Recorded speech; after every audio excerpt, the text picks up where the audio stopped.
ശരി, ശ്രീ റോസമ്മ, ഇവിടെ തർക്കം പല രീതിയിലാണ്. പക്ഷേ നിങ്ങളെ ഒരു തൊഴിലാളി എന്ന രീതിയിൽ പരിഗണിക്കേണ്ടത് കേന്ദ്രമാണ്. അപ്പോൾ അതുകൂടി നിങ്ങൾ അഡ്രസ്സ് ചെയ്യണം.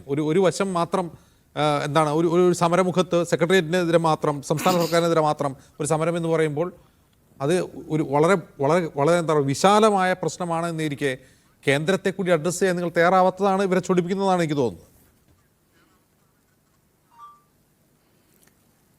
ശരി, മിസ്റ്റർ അരുൺകുമാർ സാർ, എനിക്ക് സാറിനോടൊരു ചോദ്യമുണ്ട്. ഞങ്ങളിവിടെ രാപ്പകൽ സമരം 19 ദിവസം പിന്നിട്ടപ്പോൾ അന്ന് തൊട്ട് തുടങ്ങിയതാണ് ഞങ്ങളുടെ നേതാക്കന്മാർക്കെതിരായിട്ടുള്ള അപഹാസ്യം പറച്ചിലും കുപ്രചരണങ്ങളും കള്ളവുമൊക്കെ. അതൊന്നൊന്നായി നിങ്ങൾ പൊളിച്ചുകൊണ്ട് തന്നുകൊണ്ടിരിക്കുക. ഈ സമൂഹം മുഴുവനും അത് കാണുന്നുണ്ട്. താങ്കൾ പറഞ്ഞല്ലോ ഞങ്ങൾ വാളണ്ടിയർമാരാണെന്ന്. ശരിയാ, ഞങ്ങൾ വാളണ്ടിയർ ആണെങ്കിൽ ഞങ്ങൾക്ക് ഇഷ്ടമുള്ള സന്നദ്ധ പ്രവർത്തകരാണെന്ന്. അങ്ങനെയാണെങ്കിൽ ഞങ്ങൾക്ക് ഇഷ്ടമുള്ള സമയത്ത് ജോലി ചെയ്താൽ പോരെ, ഇഷ്ടമുള്ള ജോലി ചെയ്താൽ പോരെ. അന്ന് നിങ്ങൾ പറയുന്നു ഞങ്ങൾക്ക് വർഷങ്ങൾക്ക് മുൻപ് ഞങ്ങൾ ഇത്രയല്ലേ തന്നുള്ളൂ, അത്രയല്ലേ തന്നുള്ളൂ. ശരിയാ, അന്ന് ഞങ്ങൾക്ക് ഏത് ജോലിക്കും മുഴുവൻ സമയം പോകാം. ഏകദേശം ഒരു 2 മണിക്കൂർ സമയത്തെ ജോലി മാത്രമേ ഞങ്ങൾക്കുണ്ടായിരുന്നുള്ളൂ. അതുകൊണ്ട് ഞങ്ങൾക്കതൊരു കഠിനമായിട്ട് തോന്നിയിട്ടേ ഇല്ല. ഇപ്പോഴെന്ന് പറയുമ്പോൾ 35-ൽ പരം ജോലികളാണ് ഞങ്ങൾ ചെയ്യുന്നത്.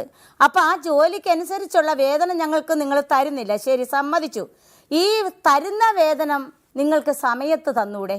കഴിഞ്ഞ പ്രാവശ്യം തിരുവോണത്തിന് കേരളത്തിലെ പട്ടിക്കും പൂച്ചയ്ക്കും ഇപ്പോൾ തിരുവോണമുണ്ട്. ഞങ്ങൾക്ക് എപ്പോഴാണ് വന്നത് പൈസ? ഉത്രാടത്തിനന്ന് രാത്രിയിൽ. അപ്പം ഞങ്ങൾ ഈ സ്ത്രീകൾ, ആ വീട്ടമ്മമാർ എപ്പോൾ പോയി സാധനം മേടിക്കും? കടയിൽ പോയി. ഓരോ വിശേഷ ദിവസങ്ങളിലും ഞങ്ങൾക്ക് ജോലി ചെയ്ത കാശ് 2-3 മാസം കഴിഞ്ഞതിന് ശേഷമാണ് നിങ്ങൾ തരുന്നത്.